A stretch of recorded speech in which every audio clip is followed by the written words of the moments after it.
ನಮಸ್ಕಾರ ವೀಕ್ಷಕರೇ, 30 ನಿಮಿಷ 30 ಸುದ್ದಿಗೆ ಸ್ವಾಗತ. ನಾನು ಚೈತ್ರ ರಾಜ್. ವೀಕ್ಷಕರೇ, ನಾನು ಸ್ಟುಡಿಯೋ ಒಳಗೆ ಬಂದಿದ್ದೀನಿ. ಸೊ ನನ್ನ ಮಾಸ್ಕ್ ಅನ್ನು ರಿಮೂವ್ ಮಾಡ್ತಾ ಇದ್ದೀನಿ. ಅದರ್ವೈಸ್ ಎಲ್ಲ ಟೈಮಲ್ಲೂ ಕೂಡ ನನ್ನ ಮಾಸ್ಕ್ ಅನ್ನು ನಾನು ಹಾಕೊಂಡಿರ್ತೀನಿ. ಸರ್ಕಾರದ ಎಲ್ಲ ಗೈಡ್ಲೈನ್ಸ್ ಮಾರ್ಗಸೂಚಿಗಳನ್ನು ನಾನು ಕೂಡ ತಪ್ಪದೇ ಫಾಲೋ ಮಾಡ್ತಾ ಇದ್ದೀನಿ. ನೀವು ಕೂಡ ಫಾಲೋ ಮಾಡಿ. ವೀಕ್ಷಕರೇ, ದಿನದಲ್ಲಿ ನಡೆದಂತಹ ಪ್ರಮುಖ ಸುದ್ದಿಗಳನ್ನು ಇದೀಗ ಒಂದೊಂದೇ ನೋಡ್ತಾ ಹೋಗೋಣ. ರಾಜ್ಯ ರಾಜಕೀಯದಲ್ಲಿ ಕ್ಷಣಕ್ಕೊಂದು ಬೆಳವಣಿಗೆಗಳು ನಡೀತಾ ಇದೆ. ಬಿಜೆಪಿಯಲ್ಲಿ ಎದ್ದಿರೋ ನಾಯಕತ್ವ ಗೊಂದಲಕ್ಕೆ ಇಂದೇ ಫೈನಲ್ ಡೇ ಅಂತ ಹೇಳಲಾಗ್ತಾ ಇದೆ. ಯಾಕಂದ್ರೆ ಇಂದು ಸಂಜೆಯೇ ಬಿಜೆಪಿ ಹೈಕಮಾಂಡ್ನಿಂದ ಮಹತ್ವದ ಸಂದೇಶ ಹೊರಬೀಳೋ ಸಾಧ್ಯತೆ ಇದೆ. ಹೀಗಾಗಿ ವರಿಷ್ಠರು ನೀಡೋ ಸೂಚನೆಗೆ ಸಿಎಂ ಬಿಎಸ್ವೈ ಕಾಯ್ತಿದ್ದಾರೆ. ನಾಳೆ ವಿಧಾನಸೌಧದಲ್ಲಿ ಸಾಧನಾ ಸಮಾವೇಶ ನಡೆಯಲಿದ್ದು, ಈ ವೇಳೆ ಸಮಾವೇಶದಲ್ಲೇ ರಾಜೀನಾಮೆ ನಿರ್ಧಾರ ಘೋಷಣೆ ಮಾಡ್ತಾರೆ ಅಂತ ಹೇಳಲಾಗ್ತಾ ಇದೆ. ಇನ್ನು ಈ ಎಲ್ಲ ಬೆಳವಣಿಗೆಗಳ ಬೆನ್ನಲ್ಲೇ ಸಿಎಂ ಯಡಿಯೂರಪ್ಪ ಮತ್ತೊಮ್ಮೆ ರಾಜೀನಾಮೆ ಸುಳಿವು ನೀಡಿದ್ದಾರೆ. ಇಂದು ಸಂಜೆಯೇ ಹೈಕಮಾಂಡ್ ಸಂದೇಶ ಬರಲಿದೆ. ಆ ಬಳಿಕ ಮುಂದಿನ ತೀರ್ಮಾನ ಮಾಡ್ತೀನಿ ಅಂತ ಹೇಳಿದ್ದಾರೆ. ಸಿಎಂ ಇಂದು ನೀಡಿದ ಈ ಹೇಳಿಕೆ ರಾಜಕೀಯದಲ್ಲಿ ಮತ್ತೊಮ್ಮೆ ಸಂಚಲನ ಮೂಡಿಸಿದೆ. ಇಂದು ಅಥವಾ ನಾಳೆಯೇ ರಾಜೀನಾಮೆ ಘೋಷಣೆ ಮಾಡ್ತಾರಾ ಅನ್ನೋ ಗುಸುಗುಸು ಶುರುವಾಗಿದೆ.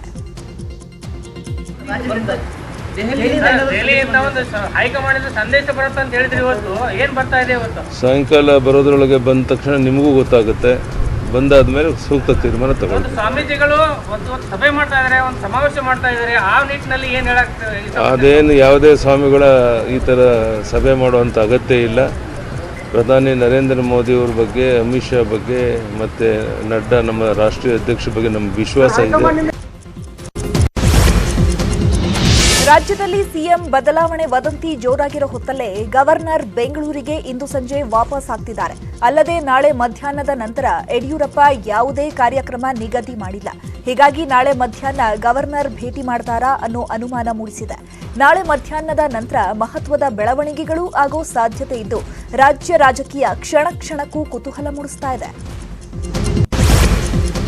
ಸಿಎಂ ಕುರ್ಚಿ ಸರ್ಕಸ್ ಜೋರಾಗಿ ನಡೀತಾ ಇರೋ ಹೊತ್ತಲ್ಲೇ ಕೇಂದ್ರ ಸಚಿವ ಪ್ರಹ್ಲಾದ್ ಜೋಶಿ ನಡೆ ಕುತೂಹಲವನ್ನ ಮೂಡಿಸಿದೆ. ಸಿಎಂ ರೇಸ್ನಲ್ಲಿ ಜೋಶಿ ಹೆಸರು ಪ್ರಮುಖವಾಗಿ ಕೇಳಿ ಬರ್ತಿದೆ. ನಿನ್ನೆ ರಾತ್ರಿಯಷ್ಟೇ ಜೋಶಿಯನ್ನ ಬೊಮ್ಮಾಯಿ ಭೇಟಿಯಾಗಿದ್ದಾರೆ. ಅಷ್ಟೇ ಅಲ್ಲ, ಇಂದು ಬೆಳಗ್ಗೆ ಆರ್ಎಸ್ಎಸ್ ಕಾರ್ಯಕ್ರಮದಲ್ಲಿ ಜೋಶಿ ಭಾಗಿಯಾಗಿದ್ದು ಬೆಂಗಳೂರಿಗೆ ಪ್ರಯಾಣ ಬೆಳೆಸಿದ್ದಾರೆ. ಇದೇ ಈಗ ಹಲವು ಅನುಮಾನಗಳನ್ನು ಹುಟ್ಟುಹಾಕಿದೆ. ಇದ್ದಕ್ಕಿದ್ದಂತೆ ಪ್ರಹ್ಲಾದ್ ಜೋಶಿ ಬೆಂಗಳೂರಿಗೆ ಬಂದಿದ್ಯಾಕೆ ಅನ್ನೋ ಕುತೂಹಲ ಮೂಡಿಸಿದೆ. ಈ ನಡುವೆ ಜೋಶಿ ಇಂದು ಮಧ್ಯಾಹ್ನ ದೆಹಲಿಗೆ ಹೋಗಬೇಕಿತ್ತು. ಆದರೆ ಮಹತ್ವದ ಬೆಳವಣಿಗೆಯಲ್ಲಿ ಜೋಶಿ ದೆಹಲಿ ಭೇಟಿಯನ್ನ ದಿಢೀರ್ ಅಂತ ಕ್ಯಾನ್ಸಲ್ ಮಾಡಿದ್ದಾರೆ. ಈ ನಡುವೆ ಸಚಿವ ಮುರುಗೇಶ್ ನಿರಾಣಿ ಮತ್ತೆ ದೆಹಲಿಗೆ ಹೋಗಿದ್ದಾರೆ. ನಿರಾಣಿಯ ಈ ನಡೆ ಭಾರೀ ಕುತೂಹಲವನ್ನ ಮೂಡಿಸಿದೆ. ಕರ್ನಾಟಕ ರಾಜ್ಯದ ಎಲ್ಲ ಜಿಲ್ಲೆಗಳ ಬಗ್ಗೆ, ಇಡೀ ಕರ್ನಾಟಕದ ಬಗ್ಗೆ ಕೇಂದ್ರ ಸರ್ಕಾರ ಗಮನ ಇಟ್ಟಿದೆ. ಸನ್ಮಾನ್ಯ ಇನ್ನು ಸಿಎಂ ಯಡಿಯೂರಪ್ಪ ಬದಲಾವಣೆ ಬಗ್ಗೆ ಉಡುಪಿಯಲ್ಲಿ ಮಾತನಾಡಿದ ಬಿಜೆಪಿ ರಾಜ್ಯಾಧ್ಯಕ್ಷ ನಳಿನ್ ಕುಮಾರ್ ಕಟೀಲ್, ಇವತ್ತಿನವರೆಗೆ ಈ ಬಗ್ಗೆ ನನಗೆ ಯಾವುದೇ ಮಾಹಿತಿ ಬಂದಿಲ್ಲ. ಈ ವಿಚಾರವನ್ನ ಮಾಧ್ಯಮಗಳಿಂದ ತಿಳಿದುಕೊಂಡಿದ್ದೇನೆ. ಯಡಿಯೂರಪ್ಪ ಈಗ ರಾಜ್ಯದ ಟ್ರ್ಯಾಕ್ಟರ್ ಓಡಿಸ್ತಾ ಇದ್ದಾರೆ ಅಂತ ಹೇಳಿದ್ದಾರೆ. ರಾಜ್ಯದಲ್ಲೂ ಇವತ್ತು ಎಲ್ಲೆಲ್ಲಿ ನೆರೆ ಬರ್ತದೆ ಅಲ್ಲಿಗೆಲ್ಲ ಮುಖ್ಯಮಂತ್ರಿಗಳು ಹೋಗಿ ಜನರಿಗೆ ಸಾಂತ್ವನ ಪರಿಹಾರ ನೋಡಿ. ನಮ್ಮ ರಾಜ್ಯಾಧ್ಯಕ್ಷ ಇವತ್ತಿನವರೆಗೆ ಯಾವುದೇ ನನಗೆ ಅಂತ ಮಾಹಿತಿಗಳಿಲ್ಲ. ನನ್ನ ಹತ್ರ ಮಾಹಿತಿ ಇಲ್ಲ. ನನಗೆ ಯಾವುದೇ ಮಾಧ್ಯಮಗಳಿಂದ ಕಳ್ಕೊಂಡದ್ದು ಮಾತ್ರ. ಸಿಎಂ ಯಡಿಯೂರಪ್ಪಗೆ ಎದುರಾಗಿರೋ ಸಿಎಂ ಕುರ್ಚಿ ಸಂಕಷ್ಟ ಪರಿಹರಿಸುವುದಕ್ಕೆ ಸ್ವಾಮೀಜಿಗಳು ಒಂದಾಗಿದ್ದಾರೆ. ಇಂದು ಬೆಂಗಳೂರಿನ ಅರಮನೆ ಮೈದಾನದಲ್ಲಿ ನೂರಾರು ಮಠಾಧೀಶರು ಸಮಾವೇಶ ನಡೆಸಿದ್ದಾರೆ. ಈ ವೇಳೆ ಬಿಎಸ್ವೈ ಪರ ಪ್ರಮುಖ ಮಠಾಧೀಶರು ಬ್ಯಾಟಿಂಗ್ ಮಾಡಿದ್ದು, ಯಾವುದೇ ಕಾರಣಕ್ಕೂ ಸಿಎಂ ಬದಲಾವಣೆ ಮಾಡದಂತೆ ಹೈಕಮಾಂಡ್ ಮೇಲೆ ಒತ್ತಡ ತರೋ ಪ್ರಯತ್ನ ಮಾಡಿದ್ದಾರೆ. ಈ ವೇಳೆ ಮಾತನಾಡಿದ ದಿಂಗಾಲೇಶ್ವರ ಸ್ವಾಮೀಜಿ, ರಾಷ್ಟ್ರ ರಕ್ಷಣೆಯಲ್ಲಿ ಮಠಾಧೀಶರ ಪಾತ್ರ ದೊಡ್ಡದಿದೆ. ಸಿದ್ಧಗಂಗಾ ಶಿವಕುಮಾರ ಸ್ವಾಮೀಜಿ ಕೂಡ ಯಡಿಯೂರಪ್ಪ ಅವರಿಗೆ ಬೆಂಬಲವನ್ನ ಕೊಟ್ಟಿದ್ರು. ಈಗ ಬಿಎಸ್ವೈಗೆ ಅನ್ಯಾಯವಾಗ್ತಾ ಇದೆ. ಹೀಗಾಗಿ ನಾವು ಬೆಂಬಲಕ್ಕೆ ನಿಂತಿದ್ದೇವೆ ಅಂತ ಹೈಕಮಾಂಡ್ಗೆ ಸಂದೇಶವನ್ನ ರವಾನಿಸಿದ್ದಾರೆ.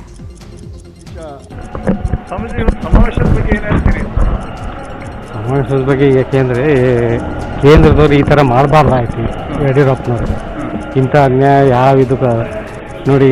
ಯಡಿಯೂರಪ್ಪನವರು ಇಲ್ಲಿವರೆಗೂ ಸಾಕಷ್ಟು ಸಾಧನೆಗಳನ್ನು ಮಾಡಿದ್ದಾರೆ. ಅವರು ಕೆಳವರ್ಗದಿಂದ ಮುಖ್ಯಮಂತ್ರಿ ಆಗೋ ತನಕ ಸಾಕಷ್ಟು ಸಮಾವೇಶಗಳನ್ನು ಮಾಡಿ ಸಾಕಷ್ಟು ಮುಂದುವರೆದು ಬಂದಿದ್ದಾರೆ. ಅಂಥ ಸಂದರ್ಭದಲ್ಲಿ ಯಡಿಯೂರಪ್ಪನವ್ರಿಗೆ ಇಂಥ ಅನ್ಯಾಯ ಆಗೋದು ಸರಿಯಲ್ಲ. ಯಾಕಂದರೆ 2 ವರ್ಷ ಕೊಟ್ಟಿದ್ದರೆ ತುಂಬ ಅನುಕೂಲ ಆಗ್ತಿತ್ತು. ಯಾಕಂದರೆ ಅವ್ರು ಮಾಡಿರೋ ಸಾಧನೆಗೆ 2 ವರ್ಷ ಕೊಟ್ಟಿದ್ದರೆ ತುಂಬ ಉತ್ತಮವಾದಂಥ ಕೆಲಸ ಆಗ್ತಿತ್ತು.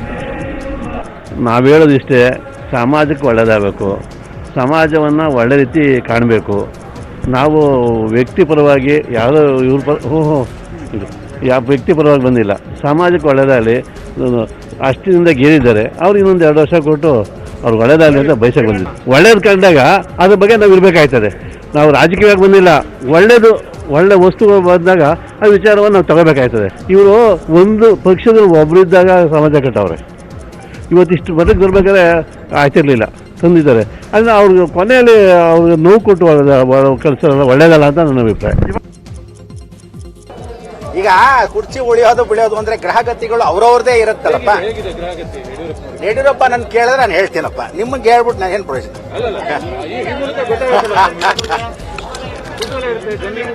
ಒಂದ್ ಹೇಳ್ತೀನಿ, ಮಾಧ್ಯಮದಲ್ಲಿ ನೀವೇನಂದ್ರೆ ಹೇಗೆ ಹೇಳಿದ್ರು ಮುಂದುವರಿಸ್ತೀರಾ, ಹೇಗೆ ಹೇಳದೇ ಇದ್ರು ಮುಂದುವರಿಸ್ತೀರಾ. ಒಂದ್ ಹೇಳ್ತೀನಿ, ಯಡಿಯೂರಪ್ಪನವರಿಗೆ ಹೋದ ವರ್ಷದ ಸೆಪ್ಟೆಂಬರ್ ಇಂದಾನೆ ರಾಹು ಶನಿ ಕಾಟ ಬಹಳಷ್ಟಿದೆ. ಅದರಲ್ಲಿ ಏನಾಗಿದೆ, ಈಗಿರ್ತಕ್ಕಂಥ ತಳವಳಗಳಲ್ಲಿ ಗುರು ಹಿರಿಯರಾಗಿರ್ತಕ್ಕಂಥ ಎಲ್ಲಾ ಮಠಾಧಿಪತಿಗಳ ಆಶೀರ್ವಾದ, ಅವರೆಲ್ಲರ ಪ್ರೋತ್ಸಾಹ ಇರೋಕ್ಕೋಸ್ಕರ ಇವತ್ತೆಲ್ಲ ಬಂದಿದ್ದೀವಿ. ಕೆಲವು ಅಕಸ್ಮಾತ್ ತಿದ್ದುಪಡಿ ಮಾಡಿ ವ್ಯವಸ್ಥೆ ಮಾಡೋ ಹಾಗಿದ್ರೆ ಸೆಪ್ಟೆಂಬರ್ ಅಕಸ್ಮಾತ್ ಯಡಿಯೂರಪ್ಪ ಅವರು ದಾಟ್ಬಿಟ್ರೆ ಪರಿಪೂರ್ಣವಾಗಿ ಪೂರ್ಣ ಫಲವನ್ನ ಅನುಭವಿಸತಕ್ಕಂಥ ಅವಕಾಶ. ಬೆಂಗಳೂರಲ್ಲಿ ಸಿಎಂ ಬಿಎಸ್ವೈ ಬೆಂಬಲಿಸಿ ಮಠಾಧೀಶರ ಸಮಾವೇಶ ನಡೀತಾ ಇದೆ. ಈ ಸಮಾವೇಶದ ಬಗ್ಗೆ ಹುಬ್ಬಳ್ಳಿಯಲ್ಲಿ ಮಾತನಾಡಿರೋ ಗೃಹ ಸಚಿವ ಬಸವರಾಜ ಬೊಮ್ಮಾಯಿ, ಕಳೆದೊಂದು ವಾರದಿಂದ ಸ್ವಾಮೀಜಿಗಳಿಂದ ಸಿಎಂ ಭೇಟಿಯಾಗ್ತಿದೆ, ಆದರೆ ಯಡಿಯೂರಪ್ಪರ ಹೇಳಿಕೆಗಷ್ಟೇ ಮಹತ್ವವನ್ನ ಕೊಡಬೇಕು. ಹೈಕಮಾಂಡ್ ಆದೇಶ ಪಾಲನೆ ಮಾಡ್ತೀನಿ ಅಂತ ಬಿಎಸ್ವೈ ಅವರೇ ಹೇಳಿದ್ದಾರೆ ಅಂತ ಹೇಳಿದ್ದಾರೆ. ಈ ನಡುವೆ ಸಿಎಂ ಸ್ಥಾನಕ್ಕೆ ನನ್ನ ಹೆಸರು ಕೇಳಿ ಬರ್ತಾ ಇರೋದೆಲ್ಲ ಊಹಾಪೋಹ ಅಂತ ಬಸವರಾಜ ಬೊಮ್ಮಾಯಿ ಹೇಳಿಕೆಯನ್ನ ಕೊಟ್ಟಿದ್ದಾರೆ. ಕಳೆದ ಒಂದು ವಾರದಿಂದ ಯಡಿಯೂರಪ್ಪರನ್ನು ಭೇಟಿಯಾಗೋದು, ಬೆಂಬಲ ವ್ಯಕ್ತಪಡಿಸೋದು, ಅದರ ಒಂದು ಮುಂದುವರೆದ ಭಾಗ ಇದಿದೆ. ಇಲ್ಲಿ ಪ್ರಶ್ನೆ ಇರುವಂಥದ್ದು ಯಡಿಯೂರಪ್ಪನವ್ರು ಏನು ಹೇಳಿದ್ದಾರೆ ಅದು ಭಾಳ ಮಹತ್ವ. ಯಡಿಯೂರಪ್ಪನವ್ರು ಭಾಳ ಸ್ಪಷ್ಟವಾಗಿ ಹೇಳಿದ್ದಾರೆ, ನಾನು ಪಕ್ಷದ ಹೈಕಮಾಂಡ್ ಏನು ಹೇಳ್ತದೆ ಅದರ ಪ್ರಕಾರ ನಾನು ನಡ್ಕೊಳ್ತೀನಿ ಅನ್ನುವಂಥದ್ದು ಭಾಳ ಪ್ರಮುಖವಾಗಿರುವಂಥ ವಿಚಾರ. ಈಗ ರಾಜ್ಯದಲ್ಲೆಲ್ಲ ಪ್ರವಾಹ ಬಂದಿದ್ದರಿಂದ ನಮ್ಮ ಮುಖ್ಯಮಂತ್ರಿಗಳಾಗಲಿ ನಾವಾಗಲಿ ಪ್ರವಾಹ ಪೀಡಿತ ಪ್ರದೇಶಕ್ಕೆ ಭೇಟಿ ಕೊಡುವಂಥದ್ದು, ಸಹಾಯ ಮಾಡೋದು, ಇದರಲ್ಲಿ ನಮ್ಮ ಪ್ರಥಮ ಆದ್ಯತೆ ಇದೆ. ಮಿಕ್ಕಿದೆಲ್ಲವೂ ಆಮೇಲೆ. Sir, there are many speculations are going on regarding the change of leadership here in Karnataka. They are just speculations. Nothing is official. And your name is also... Nothing is official.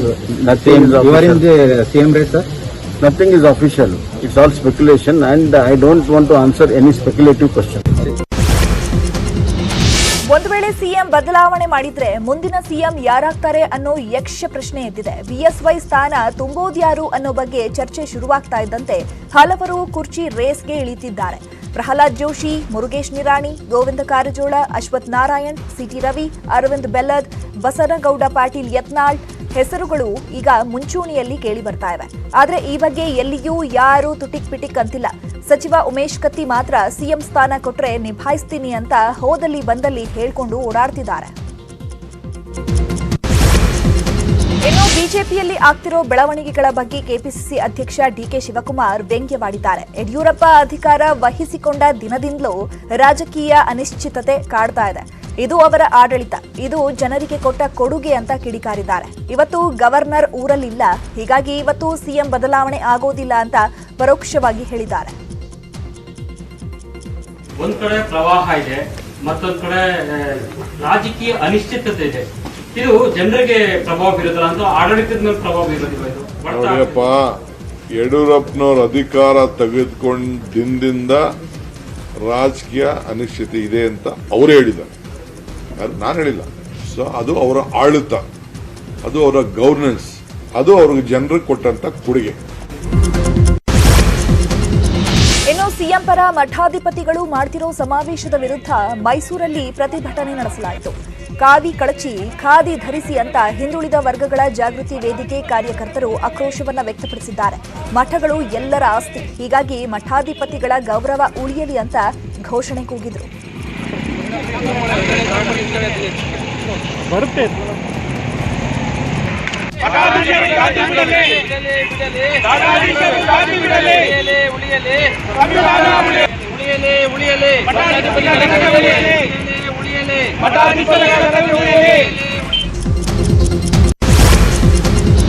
ಮಳೆ ನಿಂತ ಆದ್ರೂ ಮಳೆ ಹನಿ ನಿಲ್ಲಲಿಲ್ಲ ಅನ್ನೋ ಹಾಗೆ ರಾಜ್ಯದ ಹಲವು ಭಾಗಗಳಲ್ಲಿ ಮಳೆ ಕಡಿಮೆ ಆದ್ರೂ ಪ್ರವಾಹದ ಅಬ್ಬರ ಮಾತ್ರ ಕಡಿಮೆ ಆಗ್ತಿಲ್ಲ. ಮಳೆಯ ಹೊಡೆತಕ್ಕೆ ತತ್ತರಿಸಿರೋ ಯಾದಗಿರಿ ಜಿಲ್ಲೆಯ ಶಹಾಪುರದ ಯಕ್ಷಿಂತಿ ಗೌಟೂರು ಗ್ರಾಮಗಳಿಗೆ ಮುಳುಗಡೆ ಭೀತಿ ಎದುರಾಗಿದೆ. ಸುಮಾರು 15ಕ್ಕೂ ಹೆಚ್ಚು ಗ್ರಾಮಗಳಿಗೆ ಜಲ ದಿಗ್ಬಂಧನದ ನಡುಕ ಶುರುವಾಗಿದ್ದು, ಶಾಶ್ವತ ಪರಿಹಾರಕ್ಕೆ ಒದಗಿಸುವಂತೆ ಜನ ಆಕ್ರೋಶವನ್ನ ವ್ಯಕ್ತಪಡಿಸಿದ್ದಾರೆ. ಇನ್ನು ಹಾವೇರಿ ಜಿಲ್ಲೆಯ ಸವಣೂರಿನಲ್ಲಿ ಜಲಪ್ರವಾಹವೇ ಸೃಷ್ಟಿಯಾಗಿದೆ. ವರದಾ ನದಿಯಲ್ಲಿ ಕ್ಷಣ ಕ್ಷಣಕ್ಕೂ ನೀರಿನ ಪ್ರಮಾಣ ಹೆಚ್ಚಾಗ್ತಿದ್ದು, ನದಿ ಪಾತ್ರದ ಗ್ರಾಮಗಳ ಜಮೀನು ಜಲಾವೃತವಾಗಿವೆ. ಹತ್ತಿ, ಮೆಕ್ಕೆಜೋಳ, ಸೋಯಾಬೀನ್ ಬೆಳೆದ ರೈತರು ಕಣ್ಣೀರಿಡ್ತಿದ್ದಾರೆ. ಬಸವಸಾಗರ ಜಲಾಶಯದಿಂದ 3.5 ಲಕ್ಷ ಕ್ಯೂಸೆಕ್ ನೀರು ಬಿಡುಗಡೆ ಮಾಡಲಾಗ್ತಾ ಇದ್ದು, ರಾಯಚೂರು ಜಿಲ್ಲೆಯ ಲಿಂಗಸಗೂರ ತಾಲೂಕಿನ ಕರಕಲಗಡ್ಡಿ ಪ್ರದೇಶ ಜಲಾವೃತವಾಗಿದೆ. ನಡುಗಡ್ಡಿಯಲ್ಲಿ 4 ಕುರಿಗಾಹಿಗಳು ಸಿಲುಕಿದ್ದು ಜೀವ ಉಳಿಸುವಂತೆ ಅಂಗಲಾಚಿಸಿದ್ದಾರೆ. ಎನ್ಡಿಆರ್ಎಫ್ ತಂಡ ಸ್ಥಳದಲ್ಲೇ ಇದ್ರೂ ಕುರಿಗಾಹಿಗಳು ಇರೋ ಸ್ಥಳಕ್ಕೆ ಹೋಗೋದಕ್ಕೆ ಸಾಧ್ಯವಾಗ್ತಿಲ್ಲ. ಆ ಮಟ್ಟದಲ್ಲಿ ನದಿ ನೀರು ರಭಸವಾಗಿ ಹರಿತಾ ಇದೆ. ಕುರಿಗಾಹಿಗಳ ರಕ್ಷಣೆಗೆ ಜಿಲ್ಲಾಡಳಿತ ಧಾವಿಸಿದೆ.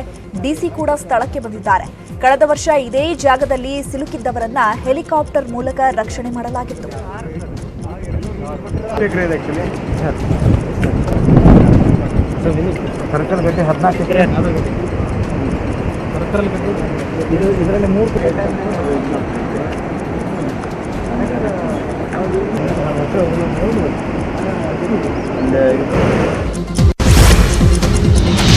ಇನ್ನು ಬಸವಸಾಗರ ಜಲಾಶಯದಿಂದ ಕೃಷ್ಣಾ ನದಿಗೆ 3.5 ಲಕ್ಷ ಕ್ಯೂಸೆಕ್ ನೀರು ಬಿಡುಗಡೆ ಮಾಡಲಾಗಿದೆ. ಪರಿಣಾಮ ತ್ಯಾವಗಡ್ಡೆಯಲ್ಲಿ ಹುಲಿಗೆಪ್ಪ, ದುರ್ಗಪ್ಪ ಸೇರಿದಂತೆ ಒಟ್ಟು 3 ನಡುಗಡ್ಡೆಯಲ್ಲಿ ಸಿಲುಕಿ ಪರದಾಡ್ತಿದ್ರು. ಈ ವಿಷಯ ಗೊತ್ತಾಗ್ತಿದ್ದಂತೆ ಸ್ಥಳಕ್ಕೆ ಎಂಟ್ರಿ ಕೊಟ್ಟ ಎನ್ಡಿಆರ್ಎಫ್ ತಂಡ 3ರನ್ನ ರಕ್ಷಣೆ ಮಾಡಿದೆ. ಜನರು ನದಿ ಪಾತ್ರಗಳತ್ತ ತೆರಳದಂತೆ ಜಿಲ್ಲಾಡಳಿತ ಸೂಚಿಸಿದೆ. ಗದಗ ಜಿಲ್ಲೆ ಯಾವಗಲ್ ಗ್ರಾಮದ ಬೆಣ್ಣೆಹಳ್ಳ ತುಂಬಿ ಹರಿತಾ ಇದೆ. ಇದರಲ್ಲೇ ಲಾರಿ ಚಲಾಯಿಸಲು ಹೋದ ಚಾಲಕನೊಬ್ಬ ಪರದಾಡಿದ್ದಾನೆ. ನರಗುಂದದಿಂದ ರೋಣಾಗೆ ಹೊರಟಿದ್ದ ವೇಳೆ ನೀರಿನ ರಭಸ ಹೆಚ್ಚಾಗ್ತಿದ್ದಂತೆ ಗೂಡ್ಸ್ ಲಾರಿ ಹಳ್ಳಕ್ಕೆ ವಾಲಿದೆ. ಬಳಿಕ ಲಾರಿಯನ್ನ ದಡಕ್ಕೆ ಎಳೆಯಲಾಗಿದೆ. ಚಾಲಕರನ್ನ ರಕ್ಷಿಸಲಾಗಿದೆ. ನದಿ ನೀರಿನ ಒಳಹರಿವು ಕ್ಷಣ ಕ್ಷಣಕ್ಕೂ ಹೆಚ್ಚಾಗ್ತಾ ಇದೆ. ಹೀಗಾಗಿ ಬಾಗಲಕೋಟೆ ಜಿಲ್ಲೆಯ ಜಮಖಂಡಿ ತಾಲೂಕಿನಲ್ಲಿ ಪ್ರವಾಹದ ಭೀತಿ ಎದುರಾಗಿದೆ. ಮುತ್ತೂರು ನಡುಗಡ್ಡೆಯಲ್ಲಿ ಸಿಲುಕಿದ್ದ 35ಕ್ಕೂ ಹೆಚ್ಚು ಕುಟುಂಬಗಳನ್ನ ಸ್ಥಳಾಂತರ ಮಾಡಲಾಗಿದೆ. ಇನ್ನು ಮುಧೋಳ ತಾಲೂಕಿನಲ್ಲೂ ಪ್ರವಾಹ ಪರಿಸ್ಥಿತಿ ನಿರ್ಮಾಣವಾಗಿದ್ದು, ಮಿರ್ಜಿ, ವಂಟಗೋಡಿ, ಮಳಲಿ ಗ್ರಾಮಗಳಿಗೆ ನೀರು ನುಗ್ಗಿದೆ. ಅಷ್ಟೇ ಅಲ್ಲ, ಮುಧೋಳ ತಾಲೂಕಿನಲ್ಲೇ 6ಕ್ಕೂ ಹೆಚ್ಚು ಸೇತುವೆಗಳು ಜಲಾವೃತವಾಗಿದೆ. ಬಾಗಲಕೋಟೆ ಜಿಲ್ಲೆಯಲ್ಲಿ ಘಟಪ್ರಭಾ ನದಿಯಿಂದ ಉಂಟಾದ ಪ್ರವಾಹ ಹೆಚ್ಚಾಗಿದೆ. ಮುಧೋಳ ತಾಲೂಕಿನ ಮಳಲಿ ಗ್ರಾಮ ಸಂಪೂರ್ಣ ಜಲಾವೃತಗೊಂಡಿದೆ. ರಾತ್ರೋರಾತ್ರಿ ಇಡೀ ಗ್ರಾಮದ ಸುತ್ತ ನೀರು ಸುತ್ತುವರೆದಿದ್ದು ಜನಜೀವನ ಸಂಪೂರ್ಣ ಅಸ್ತವ್ಯಸ್ತಗೊಂಡಿದೆ. ಮುನ್ನೆಚ್ಚರಿಕೆಯಾಗಿ ಗ್ರಾಮದ ಜನರನ್ನ ತಾಲೂಕು ಆಡಳಿತ ಮಂಡಳಿ ಸುರಕ್ಷಿತ ಸ್ಥಳಗಳಿಗೆ ಸ್ಥಳಾಂತರ ಮಾಡಿದೆ. ಇನ್ನು ಮಾಚಕನೂರು ಗ್ರಾಮದ ಬಳಿಯ ಘಟಪ್ರಭಾ ನದಿಯಲ್ಲಿ ಜಾನುವಾರುಗಳು ತೇಲಿ ಬಂದಿವೆ.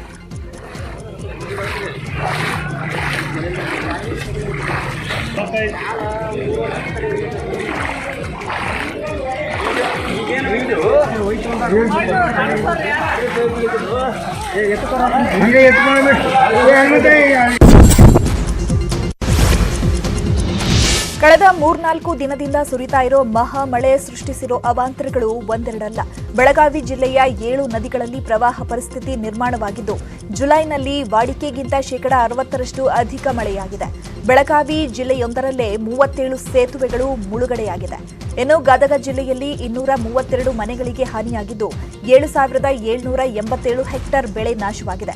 ಹಾಗೆಯೇ ಯಾದಗಿರಿ ಜಿಲ್ಲೆಯಲ್ಲಿ 199 ಮನೆಗಳಿಗೆ ಹಾನಿಯಾಗಿದ್ದು 130 ಹೆಕ್ಟೇರ್ ಪ್ರದೇಶದ ಬೆಳೆ ನಾಶವಾಗಿದೆ. ಅತ್ತ ಕೊಪ್ಪಳ ಜಿಲ್ಲೆಯ 81 ಮನೆಗಳು ನೆಲಸಮವಾಗಿದ್ದು, ದಕ್ಷಿಣ ಕನ್ನಡ ಜಿಲ್ಲೆಯಲ್ಲಿ 82 ಮನೆಗಳು ನೆಲಕಚ್ಚಿವೆ. ಹಾಗೆಯೇ ಶಿವಮೊಗ್ಗ ಜಿಲ್ಲೆಯಲ್ಲೂ 27 ಮನೆಗಳಿಗೆ ಹಾನಿಯಾಗಿದ್ದು 145ಕ್ಕೂ ಹೆಚ್ಚು ಹೆಕ್ಟೇರ್ ಪ್ರದೇಶ ಬೆಳೆ ಸಂಪೂರ್ಣ ನಾಶವಾಗಿದೆ. ಉತ್ತರ ಕನ್ನಡ ಜಿಲ್ಲೆಯ ಕದ್ರಾ ಜಲಾಶಯದಿಂದ ಅಪಾರ ಪ್ರಮಾಣದ ನೀರು ಹೊರಬಿಡಲಾಗ್ತಾ ಇದೆ. ಇದರ ಪರಿಣಾಮ ಕದ್ರಾ ಗ್ರಾಮದ ಮನೆಗಳ ಮೊದಲನೇ ಮಹಡಿಯವರೆಗೆ ನೀರು ನಿಂತಿದೆ. ಪ್ರವಾಹ ಹೊಡೆತಕ್ಕೆ ಲಕ್ಷಾಂತರ ರೂಪಾಯಿ ಮೌಲ್ಯದ ವಸ್ತುಗಳು ಹಾನಿಯಾಗಿದ್ದು, ಮನೆಯಲ್ಲಿದ್ದ ವಸ್ತುಗಳೆಲ್ಲ ಚೆಲ್ಲಾಪಿಲ್ಲಿಯಾಗಿದೆ. 2 ವರ್ಷದ ಹಿಂದೆ ಸಂಭವಿಸಿದ್ದ ಪ್ರವಾಹಕ್ಕಿಂತಲೂ ಈ ಬಾರಿಯ ಪ್ರವಾಹ ಭೀಕರವಾಗಿದೆ. ಉತ್ತರ ಕನ್ನಡ ಜಿಲ್ಲೆಯ ಕಾರವಾರ ತಾಲೂಕಿನ ಜಲಾಶಯ ವ್ಯಾಪ್ತಿಯಲ್ಲಿ ಸಾಲು ಸಾಲು ಮನೆಗಳು ಕುಸಿತಾ ಇವೆ. ಗಾಂಧಿನಗರದಲ್ಲಿ 15ಕ್ಕೂ ಹೆಚ್ಚು ಮನೆಗಳು ನೆಲಸಮಗೊಂಡಿವೆ. ಜಲಾಶಯದಿಂದ 2 ಲಕ್ಷ ಕ್ಯೂಸೆಕ್ ನೀರು ಬಿಟ್ಟ ಪರಿಣಾಮ ಮನೆಗಳು ನೆಲಸಮವಾಗಿದ್ದು, ಮನೆಯಲ್ಲಿದ್ದ ಅಕ್ಕಿ ಬೇಳೆ ಹೊರ ತೆಗೆಯೋದಕ್ಕೆ ಆಗದೆ ಪರದಾಡ್ತಾ ಇದ್ರು. ಬೆಳಗ್ಗೆ ನೀರು ಇಳಿತಾ ಇದ್ದಂತೆ ಮನೆಗಳ ಸ್ಥಿತಿ ಕಂಡು ಕಣ್ಣೀರಿಡ್ತಿದ್ದಾರೆ. ಹಾಸನ ಜಿಲ್ಲೆಯಲ್ಲಿ ವರುಣನ ಆರ್ಭಟ ಜೋರಾಗಿದೆ. ಅರಕಲಗೂಡು ತಾಲೂಕಿನ ಹೆಗ್ಗಡಿಹಳ್ಳಿ ಗ್ರಾಮ ಪಂಚಾಯತ್ ವ್ಯಾಪ್ತಿಯ ಕೆಂಬಾರೆ ಗ್ರಾಮದ ರಸ್ತೆ ಕೆಸರು ಗದ್ದಿಯಾಗಿದೆ. ಈ ಊರಲ್ಲಿ 60ಕ್ಕೂ ಹೆಚ್ಚು ಮನೆಗಳಿದ್ದು ಓಡಾಡಲು ಸಾಧ್ಯವಾಗದಂತಾಗಿದೆ. ಎಷ್ಟೇ ಮನವಿ ಮಾಡಿದ್ರೂ ಗ್ರಾಮ ಪಂಚಾಯತ್, ಸ್ಥಳೀಯ ಜನಪ್ರತಿನಿಧಿಗಳು, ಶಾಸಕರು ಇತ್ತ ತಿರುಗಿಯೂ ನೋಡ್ತಿಲ್ಲ. ರಸ್ತೆ ದುರಸ್ತಿ ಮಾಡಿ ಡಾಂಬರ್ ರಸ್ತೆ ನಿರ್ಮಿಸದಿದ್ರೆ ಪ್ರತಿಭಟನೆ ನಡೆಸೋದಾಗಿ ಗ್ರಾಮಸ್ಥರು ಎಚ್ಚರಿಕೆಯನ್ನು ಕೊಟ್ಟಿದ್ದಾರೆ. ಇನ್ನುಳಿದ 10 ಪ್ರಮುಖ ಸುದ್ದಿಗಳನ್ನು ನೋಡೋಣ ಬ್ರೇಕ್ ಆದ್ಮೇಲೆ.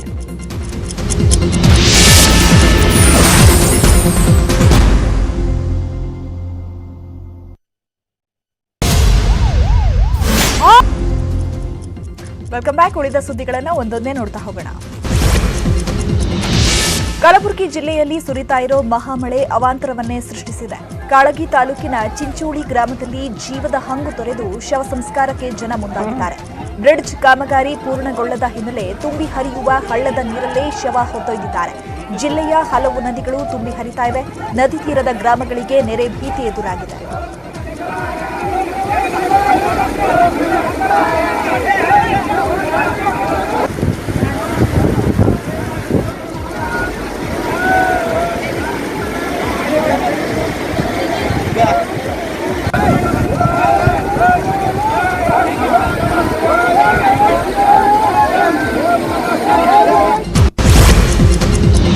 ರಾಜೀನಾಮೆ ಆತಂಕದಲ್ಲೂ ಸಿಎಂ ಬಿಎಸ್ವೈ ಪ್ರವಾಸವನ್ನ ಕೈಗೊಂಡಿದ್ದಾರೆ. ಬೆಳಗಾವಿ ಜಿಲ್ಲೆಯ ಪ್ರವಾಹ ಹಾನಿ ಸ್ಥಳಗಳಿಗೆ ತೆರಳಿ ವೀಕ್ಷಣೆ ಮಾಡುತ್ತಿದ್ದಾರೆ.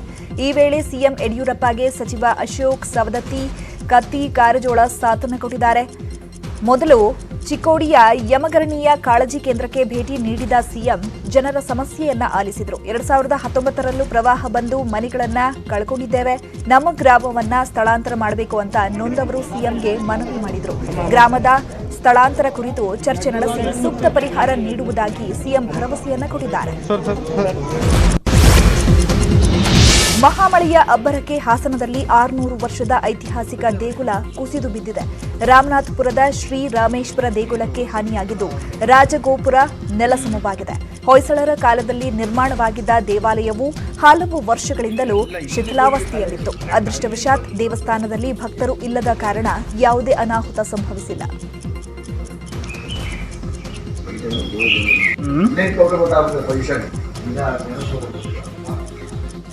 ನಿವೇಶನ್ಗೆ ಇದು ಇದಾಗಿಲ್ಲ.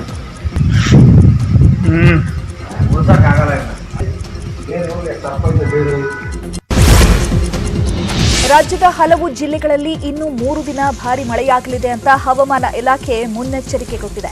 ಉತ್ತರ ಕನ್ನಡ, ಉಡುಪಿ, ದಕ್ಷಿಣ ಕನ್ನಡದಲ್ಲಿ ಭಾರೀ ಮಳೆಯ ಎಚ್ಚರಿಕೆ ನೀಡಲಾಗಿದ್ದು ಮೀನುಗಾರರು ಸಮುದ್ರಕ್ಕೆ ಇಳಿಯದಂತೆ ಸೂಚನೆ ನೀಡಲಾಗಿದೆ. ಕಳೆದೊಂದು ವಾರದಿಂದ ಸುರಿತಾ ಇರುವ ಮಹಾಮಳೆಗೆ ಜನ ತತ್ತರಿಸಿ ಹೋಗಿದ್ದಾರೆ. ಪರಿಸ್ಥಿತಿ ಹೀಗೆ ಮುಂದುವರೆದಲ್ಲಿ ಜನಜೀವನ ಅಸ್ತವ್ಯಸ್ತವಾಗಲಿದೆ. ಮಹಾರಾಷ್ಟ್ರದಲ್ಲಿ ಮಳೆ ಆರ್ಭಟ ನಿಲ್ಲೋ ಹಾಗೆ ಕಾಣುತ್ತಿಲ್ಲ. ರಕ್ಕಸ ಮಳೆಯ ಹೊಡೆತಕ್ಕೆ ಜನ ತತ್ತರಿಸಿ ಹೋಗಿದ್ದಾರೆ. ಸಾಂಗ್ಲಿಯಲ್ಲಿ ಸುರಿದ ಭಾರೀ ಮಳೆಯಿಂದಾಗಿ ಪ್ರವಾಹ ಉಂಟಾಗಿದ್ದು ಜನರ ಬದುಕು ಮೂರಾಬಟ್ಟಿಯಾಗಿದೆ. ಹಲವು ಗ್ರಾಮಗಳು ಜಲಾವೃತಗೊಂಡಿದ್ದು ಬೋಟ್ಗಳಲ್ಲಿ ಜನರನ್ನು ಸುರಕ್ಷಿತ ಸ್ಥಳಗಳಿಗೆ ಸ್ಥಳಾಂತರ ಮಾಡಲಾಗ್ತಾ ಇದೆ. ರಸ್ತೆ ತುಂಬೆಲ್ಲ ನೀರು ಹರಿತಾ ಇದ್ದು ಜನಜೀವನ ಅಸ್ತವ್ಯಸ್ತಗೊಂಡಿದೆ.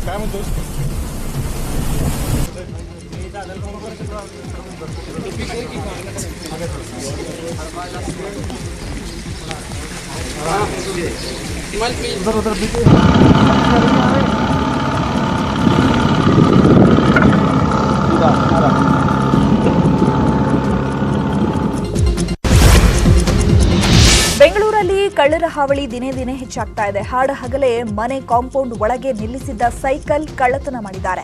ದೊಡ್ಡಬಳ್ಳಾಪುರದ ಪಾಲನಜೋಗಹಳ್ಳಿಯ ಮನೆಯೊಂದರ ಕಾಂಪೌಂಡ್ ಒಳಗಡೆ ನಿಲ್ಲಿಸಿದ್ದಂತಹ 15,000 ರೂಪಾಯಿ ಮೌಲ್ಯದ ಸೈಕಲ್ ಅನ್ನು ಎಸ್ಕೇಪ್ ಮಾಡಿದ್ದಾರೆ. ಕಳ್ಳರ ಕೈಚಳಕದ ದೃಶ್ಯ ಸಿಸಿಟಿವಿಯಲ್ಲಿ ಸೆರೆಯಾಗಿದೆ.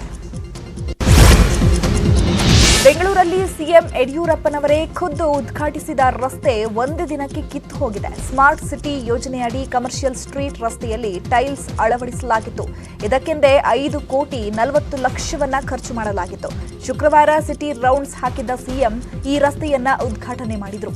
ಆದರೆ ನಿನ್ನೆ ಸುರಿದ ಮಳೆಗೆ ಸಂಪೂರ್ಣ ಕಿತ್ತು ಹೋಗಿದೆ. ಚಿಕ್ಕಬಳ್ಳಾಪುರದಲ್ಲಿ ಆರೋಗ್ಯ ಸಚಿವ ಸುಧಾಕರ್ ಕಾರ್ಯಕ್ರಮದಲ್ಲೇ ಕೊರೋನಾ ರೂಲ್ಸ್ ಬ್ರೇಕ್ ಆಗಿದೆ. ಫುಡ್ ಕಿಟ್ಗಾಗಿ ಸಾವಿರಾರು ಮಂದಿ ಮುಗಿಬಿದ್ದಿದ್ದಾರೆ. ಚಿಕ್ಕಬಳ್ಳಾಪುರ ನಗರದ ಜೂನಿಯರ್ ಕಾಲೇಜು ಆವರಣದಲ್ಲಿ ಸಾಮಾಜಿಕ ಅಂತರ ಮರೆತು ಸಾವಿರಾರು ಮಂದಿ ಕ್ಯೂ ನಿಂತಿದ್ದಾರೆ. ಕಾರ್ಮಿಕ ಇಲಾಖೆಯಿಂದ ಕಾರ್ಮಿಕರಿಗೆ ಫುಡ್ ಕಿಟ್ ವಿತರಣೆ ಮಾಡಲಾಗಿದ್ದು, ಆಹಾರ ಸಾಮಗ್ರಿಗಳ ಕಿಟ್ಗಾಗಿ ಮೊದಲಿಗೆ ಟೋಕನ್ ವಿತರಣೆ ಮಾಡಲಾಗಿದೆ. ಟೋಕನ್ ಪಡೆಯಲು ದಾಖಲಾತಿ ಹಿಡಿದು ಕಾರ್ಮಿಕರು ಸರತಿ ಸಾಲಿನಲ್ಲಿ ನಿಂತಿದ್ದಾರೆ. ಪ್ರಧಾನಿ ನರೇಂದ್ರ ಮೋದಿ ಮನ್ ಕಿ ಬಾತ್ ಕಾರ್ಯಕ್ರಮ ನಡೆಸಿಕೊಟ್ಟಿದ್ದು ಆರೋಗ್ಯ ಹಾಗೂ ಒಲಿಂಪಿಕ್ಸ್ನ ಅಥ್ಲೆಟ್ಗಳ ಸಾಹಸವನ್ನ ಕೊಂಡಾಡಿದ್ದಾರೆ. ಹಣಕ್ಕಿಂತ ಆರೋಗ್ಯ ಮುಖ್ಯ. ಲಸಿಕೆ ಅಭಿಯಾನದಲ್ಲಿ ಭಾರತ ಮುಂದಿದೆ. ಪ್ರತಿಯೊಬ್ಬರೂ ಸಹ ಲಸಿಕೆ ಹಾಕಿಸಿಕೊಳ್ಳಬೇಕು ಅಂತ ಕರೆ ಕೊಟ್ಟಿದ್ದಾರೆ. ಅಲ್ಲದೆ ಲಂಡನ್ನಲ್ಲಿರುವ ರಾಧಿಕಾರ ಸೇವೆ ಕೊಂಡಾಡಿದ ಮೋದಿ ರೋಗಿಗಳ ರಕ್ಷಣೆಗಾಗಿ ಲಸಿಕೆ ಆಮ್ಲಜನಕ ಪೂರೈಕೆ ಮಾಡುತ್ತಿದ್ದಾರೆ ಅಂತ ಹಾಡಿ ಹೊಗಳಿದ್ದಾರೆ. ಇನ್ನು ಒಲಿಂಪಿಕ್ಸ್ನಲ್ಲಿ ಬೆಳ್ಳಿ ಗೆದ್ದ ಮೀರಾಬಾಯಿಗೆ ಅಭಿನಂದನೆಯನ್ನ ಸಲ್ಲಿಸಿದ್ದಾರೆ. को नई मजबूती मिली. इस समारोह में भारत ने सेंट क्वीन केटेवान के होली रेलिक यानी उनके पवित्र स्मृति चिन्ह को जॉर्जिया की सरकार और वहां की जनता को सौंपा. इसके लिए हमारे विदेश मंत्री स्वयं वहां गए थे. बहुत ही भावुक माहौल में हुए इस समारोह में जॉर्जिया के राष्ट्रपति, प्रधानमंत्री, अनेक धर्मगुरु और बड़ी संख्या में जॉर्जिया के लोग उपस्थित थे. ಇಷ್ಟು ದಿನ ಬೈಕ್ನಲ್ಲಿ, ಕಾರ್ನಲ್ಲಿ, ದೇವರ ಕೋಣೆಯಲ್ಲಿ ಹಾವು ಇದ್ದದನ್ನ ನೋಡಿದ್ವಿ. ಆದ್ರೀಗ ಮೈಸೂರಿನಲ್ಲಿ ಫ್ರಿಡ್ಜ್ನೊಳಗೆ ಹಾವಿನ ಮರಿ ಪ್ರತ್ಯಕ್ಷವಾಗಿದೆ. ಫ್ರಿಡ್ಜ್ನೊಳಗಿದ್ದ ಐಟಮ್ಸ್ ತೆಗೆದುಕೊಳ್ಳೋದಕ್ಕೆ ಬಾಗಿಲು ತೆಗೆದಾಗ ಹಾವಿನ ಮರಿ ಪ್ರತ್ಯಕ್ಷವಾಗಿದೆ. ಇದನ್ನ ನೋಡಿದ ಮನೆಯವರು ಬೆಚ್ಚಿ ಬಿದ್ದಿದ್ದಾರೆ. ಸುದ್ದಿ ತಿಳಿದು ಸ್ಥಳಕ್ಕೆ ಬಂದ ಉರಗ ಸಂರಕ್ಷಕ ಸ್ನೇಕ್ ಶ್ಯಾಮ್ ಹಾವಿನ ಮರಿಯನ್ನ ರಕ್ಷಣೆ ಮಾಡಿದ್ದಾರೆ.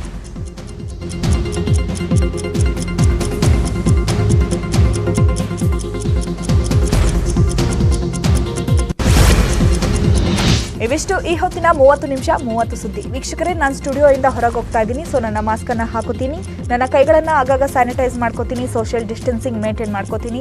ಯಾಕಂದ್ರೆ ಆಗಸ್ಟ್ನಲ್ಲಿ ಮತ್ತೆ 3ನೇ ಅಲೆ ಬರುವಂತಹ ಚಾನ್ಸಸ್ ಇರೋದ್ರಿಂದ ಯಾರು ಕೂಡ ನಿರ್ಲಕ್ಷ್ಯ ಮಾಡಬೇಡಿ. ಸರ್ಕಾರ ಯಾವೆಲ್ಲ ಗೈಡ್ಲೈನ್ಸ್ ಮಾರ್ಗಸೂಚಿಗಳನ್ನ ಕೊಟ್ಟಿದೆಯೋ ತಪ್ಪದೇ ಪಾಲಿಸಿ. ನೋಡ್ತಾ ಇರಿ ನ್ಯೂಸ್ 18 ಕನ್ನಡ. ಜಾಲ ನಮ್ಮದು, ಬಲ ನಿಮ್ಮದು.